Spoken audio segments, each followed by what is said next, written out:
वहला भाई बहन, हिन सची ॻाल्हि कार्यक्रम में यीशु ख्रिस्त में आजो स्वागत कईंदे मूंखे घणे ख़ुशी थिए थी। यीशु ख्रिस्त में हुअणु एतिरे यीशु ख्रिस्त जो पवित्र आत्मा पामे वसे थो ने हू पांखे छिले ॾींहुं जॾहिं प्रभु यीशु ख्रिस्त पांखे कोठिला अचींदा तॾहिं उन जी हाज़िरी में पांखे निर्दोष ने निष्कलंक रजू करेला शक्तिमान आहियूं।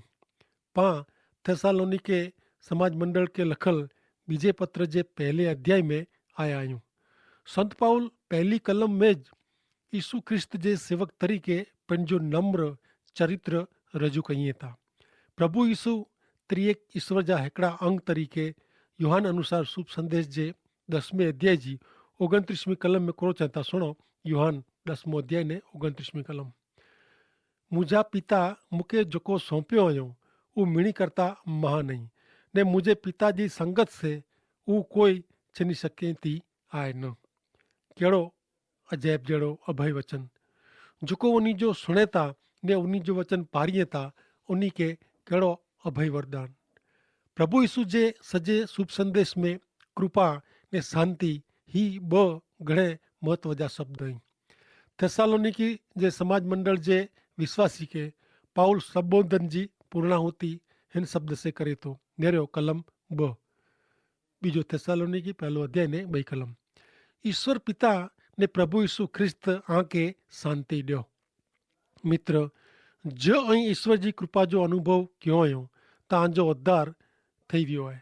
एफएसी बीजो अध्याय 7 થી 9 कलम में लिखल आहे कि अहिड़ो करे से ईश्वर यीशु ख्रिस्त में ने यीशु ख्रिस्त मार्फते प्रेम वताईने पाते उन जी कृपा जी समृद्धि कहिड़ी महान आहे उहो भावी युग में वतायला मंगदा हुआ। कारण मात्र ईश्वर जी कृपा से ज विश्वास मार्फते आंजो उद्धार थियो आहे। उहो आसे थियो न आहे, ईश्वर उहो कयो हुयो।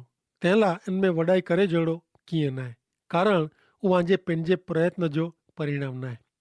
जॾहिं नाश में वेंदल पापी तरीक़े ऐं ईश्वर वटि अचो था तॾहिं हथ में कीअं खणी अचो नथा, छतां उन वटां मिड़े ऐं मिलवो था तॾहिं ऐं ईश्वर जी कृपा जो अनुभव करियो था।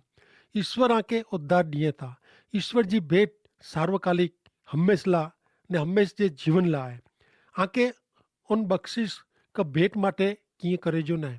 पैसा ॾियणा पीअणा था जो ऐं पैसा ॾियो कीअं करियो त उहो भेट रहे नथी, पण उहो कमाणी बने वञे थी ऐं क़ीमत चुकवियो हुयो। ईश्वर आके नाश में वेंदल पापी के जेको नर्क तरफ़ वञी रहियो आहे अथवा वञी रही आहे, उहो ज यीशु ख्रिस्त ते विश्वास करे त यीशु ख्रिस्त अनंत जीवन ॾिए था। उहो आहे कृपा, ईश्वर जी कृपा। हाणे जो ऐं ईश्वर जी कृपा जो अनुभव कयो हुयो त आके ईश्वर जी शांति विषय अनुभव थींदो। शांति उता जगत जो साओ सुवारो तकियो आहे जिन ते मथो रखीने ऐं आराम से सुम्ही रहिया आहियो। आंजा पाप माफ़ थिया आहिनि, अहिड़ी आके ख़ातिरी थिए तॾहिं आके मिले थी उहा शांति। कीअं मानस शास्त्रीय उपचार से अचे नथी ने मनोपचार से मिले पण नथी ने उन जे सलाह से पण मिले नथी, उता अलौकिक स्रोत में जा मिले तो। ईश्वर पिता, ईश्वर पुत्र, प्रभु यीशु ख्रिस्त तरफ से वो शांति मिले थी। आके शांति नवे त यीशु ख्रिस्त वटे अचो ने शांति मेळव्यो, कारण उता ईश्वर कृपा से भेट में वो मिले थी अने भेट में ॾिए था। हाणे प्रेसित संत पाउल तेरीं हिन पत्र जे मुख्य विचार ते अचे थो एतिरे क थेसालोनिकी समाज मंडल जी मुश्किली ने सवाल मथे, पण इन गांव उन जी वृद्धि जी ने इन जा वखाण करींदे ईश्वर जो आभार मने थो। नेरियो कलम 3। मुंहिंजा भा, आला असांखे हर एक टाइम ते ईश्वर जो आभार मञणो खपे। अहिड़ो कहिड़ो असां लाइ बराबरि आहे, कारण आंजो विश्वास घणे वधंदो वञे थो ने ॿिए ते आंजो प्रेम वधंदो वञे थो। विश्वास, प्रेम ने सहनशीलता ही हिकिड़ी त्रिपुटी आहे। चौथी कलम पां नेरीबो त थेसालोनिकी लोक जी सहनशीलता जी ॻाल्हि अचे थी।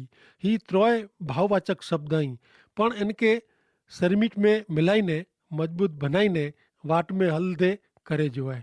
उद्धार करींदल विश्वास कम उपजाए थो। उद्धारक विश्वास ईश्वर जे बाळक जे हृदय में दैवी प्रेम उत्पन्न करे थो। मित्र, जो અહીં ઈશ્વર જા બાળક આયો તો અહીં મૂતે પ્રેમ રખંदा ને આऊं अते प्रेम रखंदो। ईश्वर पाला केड़ी खासी गोठवण कयो हुयो। हाणे चौथी कलम में संत पाउल सहन शक्ति शब्द वापरे थो ने विश्वास ने प्रेम साथे मिलाए थो। ही की वाहन व्यवहार बंद थिए ने नीली लाइट थिए ત્યાં સુધી જે સમય સુધી ધીરજ રખે जी ॻाल्हि न आहे। उता ईश्वरला जीवे जी धीरज जी ॻाल्हि करे थो। ईश्वर आजे जीवन में जेकी कईं था उहो स्वीकारे जी ही ॻाल्हि आहे। ईश्वर जो वचन आहे कि अंते आला मेड़े फ़ाइदेकारक थिए वारो आहे। धीरज जो फल कॾहिं ईश्वर वटि हाज़िर थिए जो आहे। धीरज आके आजे जीवन जे मुश्किली जे समय में संजोग में जा पार निकिरे जी शक्ति ॾिए था। विश्वासी व्यक्ति जे जीवन के दोरी मार्ग में भेरो हलेला सरकाई सकाजे। हिकिड़ा सेवक चवनि था कि केतिरो टाइम अगाऊ आऊं परदेस में कार में हिकिड़े राज्य में जा ॿिए राज्य में वेंदो हो, तॾहिं वाट में रस्ता बदिलाइजे था अहिड़ी निशानी अचंदी हुई। जेको झुनी वाट में जा वेंदा हुआ पण पाटिया मिलंदा हुआ जिन ते लिखियलु हो कि हेॾानू डबल मार्ग आहे, दोरी रस्तो 5 माइल आहे ने ही ख़राबु रस्तो थोरो ख़ासो थी वेंदो हो। कारण थोरे टाइम पोइ डामर जा रस्ता मिले अहिड़ी ख़ातिरी मिलंदी ज हुई। कदाच पाण मिजाज जा घणे अहिड़े आॾे रस्ते में हूंदासीं, उहो रस्तो ख़राबु थिए थो ने पाण खे सहन करिणो पए थो। जो आके ख़ासे भविष्य जी आशा वे त आके धीरज जी आशा ॾिए था। हुते छिटे राजमार्ग तरफ़ नज़र अचे अहिड़ी आशा कदाच અહીં વિચાર્યો હો એનું પણ વધુ નજીક પણ વે। जी जी प्रभु यीशु ख्रिस्त ते आंजो विश्वास वधंदो वञे तीं तीं ॿिए ते आंजो प्रेम वधंदो वञे। जो आंजे भाईअ में ने भाईअ पर जो आंजो प्रेम वधंदो तो ईश्वर ते आंजो विश्वास वधे थो। अहिड़ो किन रीते थी सघाजे। ईश्वर पर जो आंजो विश्वास वधे एतिरे भाईअ पर जे प्रेम में वधारो थिए ज। ही क्रम आहे। जहिड़ो आते अहिड़ो पड़ोसी ते प्रेम रखो, उहा आज्ञा आहे। ईश्वर खे पंहिंजी वाट में थोरी मुश्किलियूं पण हलाइणी खपे। कारण पंहिंजे जीवन में धीरज अचे थी। शिस्त में पाण रहो तंहिं लाइ उहो ज़रूरी आहे जंहिंमें पाण भविष्य तरफ़ आशा रखूं था।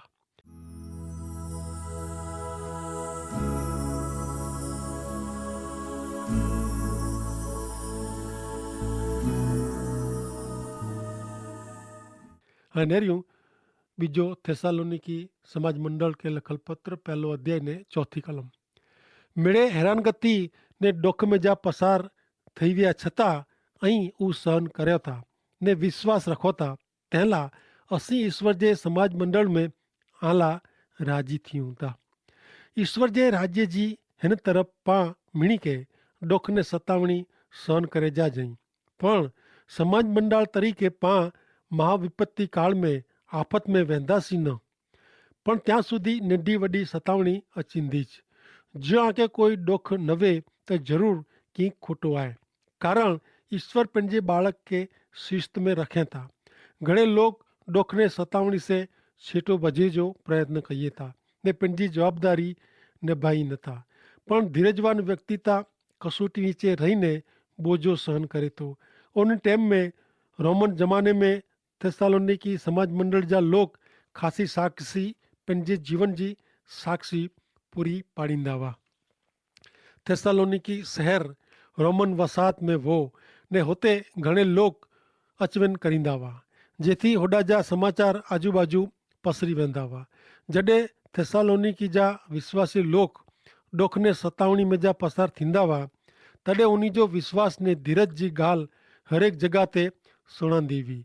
भयंकर सतावणी हुई छतां उन्ही धीरज विनायो न हो ने विश्वास से उहो डुॻिया पण न हुआ। मुश्किलियूं आफत उहो की विचित्र वस्तु न आहे। ईश्वर जो वचन चोखो चए थो कि पाके जीवन में मुश्किलियूं अचे वारी आहे। प्रेरित पितर हिन ॻाल्हि खे हिन रीते जणाइनि था।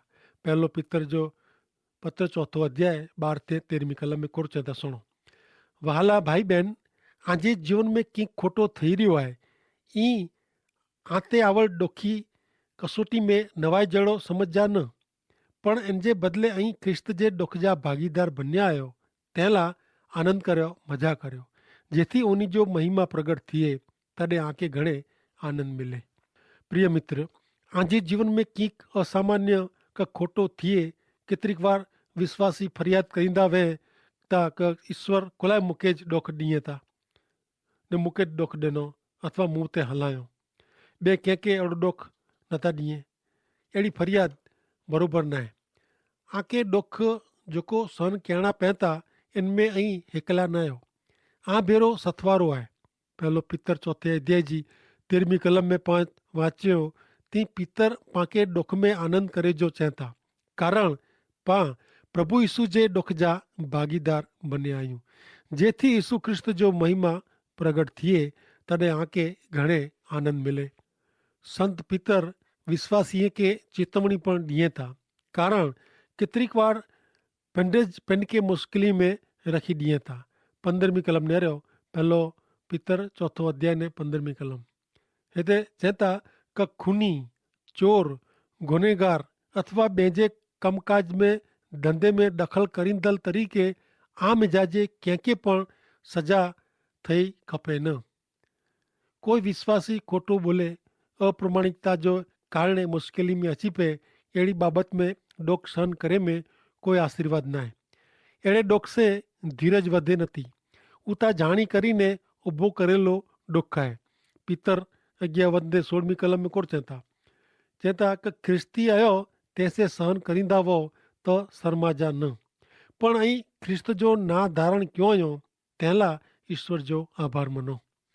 धीरज सेखायला आके शिस्त में हलायला कसोटी परीक्षण अचे ने आजी बूंढाई जे कारणे ॾोख भोगणो पए उन ॿोए में घणे फ़र्क़ु आहे ईश्वर पंहिंजे बालक जे विकास ने वृद्धि लाइ उन खे शिस्त में रखेला એટલે કે હू धीरज रखंदे सिखे ने भविष्य जी आशा रखंदे सिखे हिते पाण झपाटे शौक़चन में छणी न पऊं न का प्रभु यीशु ख्रिस्त जे पुनरागमन जी आशा हमेशह पंहिंजी नज़र में रहंदी हाणे नेरियूं अॻियां ॿिजो थिस्सलुनीकी पहलो अध्याय ने 5वीं कलम ही जी ईश्वर जे सचे न्याय जी साबिती आहे कारण ॾोख सहन करे से ऐं ईश्वर जे राज्य लाइ योग्य बणंदा पंहिंजे ॾोख सहन करे से ने पंहिंजे उद्धार खे कीअं लागे वળગે नथो जेकी ॾोख पांखे शाश्वत अवस्था लाइ तयारु करे थो उहो सचो आहे जॾहिं आउं ने ऐं पंहिंजे हिन पृथ्वी पर जे जीवन विषय वीचारीबो तॾहिं पाण मिजाजे केतिरे के थींदो उन लाइ शिस्त वधू ज़रूरी हुई जेकी दुष्ट लोक जो न्याय वचन 8वीं कलम નું શરૂ थिए थो પણ એનો પ્રવેશ 6ઠી કલમ में थिए थो नेरियो બીજો थिस्सलुनीकी પહેલો अध्याय ने 6ઠી कलम ईश्वर जेको बरोबरु आहे उहो ज कईं था जेको आके ॾोख ॾिए था उन खे ईश्वर ॾोख ॾींदा जॾहिं ईश्वर न्याय कईं था तॾहिं हू अदल इंसाफ़ कईं था संत पाउल अहिड़ो सवाल कईं था कि कोरो ईश्वर अन्यायी रीते वर्ते था पोइ पंडित जवाबु ॾिए था न ईश्वर अहिड़ो थेला न ॾियो ईश्वर जेकी कईं था उहो मिड़े न्यायी वे थो पाण पंहिंजा संजोग क बनाव विषय फरियाद कयूं था कारण पाण अज्ञान आहियूं ने ईश्वर जा रस्ता मार्ग पाण सम्झी सघूं नथा पण ईश्वर जेकी कईं था उन पुठियां ईश्वर जो ख़ासि हेतु वे थो हाणे नेरियूं अॻियां ॿिजो थिस्सलुनीकी पहिलो अध्याय ने 7वीं कलम में कोर चवनि था वरी ऐं जेको ॾोख सहन करियो था उन खे ने असांखे पण ईश्वर राहत ॾींदा जॾहिं प्रभु यीशु ख्रिस्त उन जे शक्तिशाली दूत भेरा दोखंदल अग्नि साथे स्वर्ग में जा प्रगट थींदा तॾहिं अहिड़ो थींदो प्रभु यीशु न्याय काल में न्याय दंड साथे अचींदा प्रभु यीशु जे पुनरागमन टाणे એટલે કે ॿईअर अचींदा उन टाइम ते जेको ईश्वर खे ओळखे नथा उन जो न्याय थींदो अॻियां वधीने नेरियो हाणे 8वीं ने 9वीं कलम उन टाणे जेको ईश्वर खे ओळखे नथा ने पंहिंजे प्रभु यीशु विषय जा शुभ संदेश खे अधीन थिए नथा उन खे ईश्वर पूरी शिक्षा करींदा वो प्रभु जी हाजिरी में जा ने उन्हीं जे महिमावान शक्ति में जा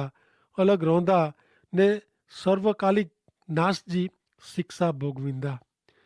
पा नेरीबो तो ईश्वर जा वचन स्वर्ग विषय जरूर करता वधु कीअं चयनि था।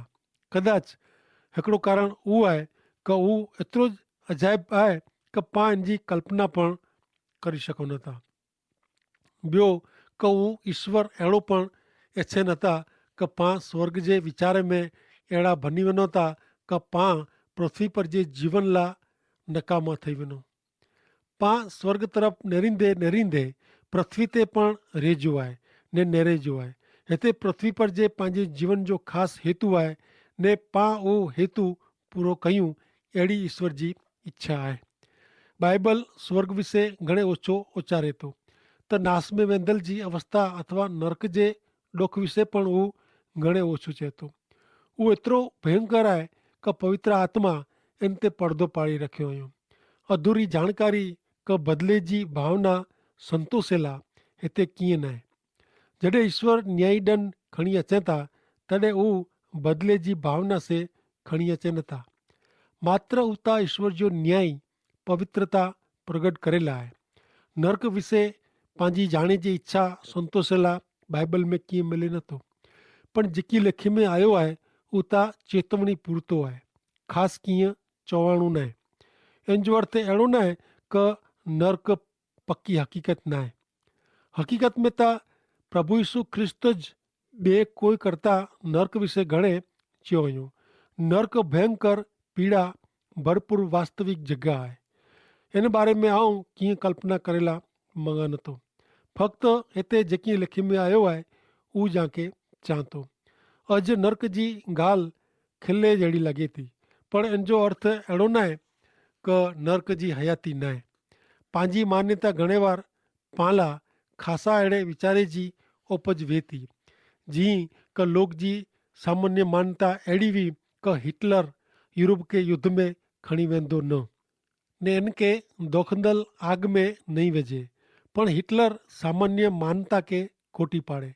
हिकिड़ो ॾींहुं वॾो प्रधान हिटलर खे मिले वियो ने उन टाइम ते मिणी खे शांति थींदी अहिड़ी शांति साथे पाछो आयो, पण कोरो बनियो। मिणी खे शांति न पण लड़ाई युद्ध मिलियो। अॼु पण अहिड़ो ज थिए थो। अॼु दुनिया में शांति न आहे। मित्र, पाण मनो कि न मनो, नर्क जी वास्तविक हक़ीक़त जो स्वीकार करे बग़ैर छुटको न आहे। कॾहिं यीशु ख्रिस्त पृथ्वी ते पाछा अचे वारा आहीं पंहिंजे बालक खे मथे उचकी ॻणींदा, तंहिं पोइ उन्ही जो फिरी थी अचिणो बुंडेला पीड़ा ॾुख जहिड़ो साबित थींदो। योहान अनुसार शुभ संदेश जे 17वें अध्याय जी 3 कलम में जण में आयो आहे कि सार्वकालिक जीवन त ही जाए माण्हू आके हिकला सचे ईश्वर खे ने यीशु ख्रिस्त जेके आई हलायो आहियो उन्ही खे ओळखे। ऐं मित्र, उद्धार इच्छो था, मुक्ति मंगो था त ईश्वर आ वटा एतिरो ज मंगनि था कि जंहिंखे उन्ही हलायो इन ते विश्वास रखो। योहान अनुसार शुभ संदेश जे 6 अध्याय जी 29 कलम प्रमाणे। योहान 3 अध्याय ने 16 कलम में पण चवनि था कि ईश्वर जगत मथे एतिरो मेड़े प्रेम कयो कि उन्ही जा हिकिड़ा मात्र पुत्र प्रभु यीशु ख्रिस्त जग में हलायो एतिरे लाइ कि कोई पण व्यक्ति उन्ही ते विश्वास रखे इनके अनंत जीवन मिले, मुक्ति मिले, उद्धार थिए। अचो नरक जी पीड़ा से बचेला ने अनंत जीवन मेळवेला, उद्धार प्राप्त करेला ईश्वर के विनंती करो कि वो आके उद्धार मिले अहिड़ी वाट में कोठी वञे। कारण प्रभु यीशु ख्रिस्त चवंदा कि मार्ग सत्य अने जीवन आऊं ई आहियां, मुंहिंजे आसरे वग़ैरह ऐं ईश्वर खे मिली सघंदा न ने मुक्ति पण मिली सघंदा न। मित्र, पाण पंहिंजी रीते पंहिंजी बुद्धि से कि पंहिंजे कोई शक्ति बल से कॾहिं पण उद्धार का मुक्ति मिली सघो नथा। उहो त ईश्वर जो कमु आहे ने उहो फ़क़्ति ईश्वर जी कृपा सेज मिले थो। कारण प्रभु पंहिंजो पाण वटि पंहिंजो प्रकटीकरण खुलो कयो हुयो कि कोई पण व्यक्ति प्रभु यीशु ख्रिस्त ते विश्वास करे थी इनखे मुक्ति मिलंदी।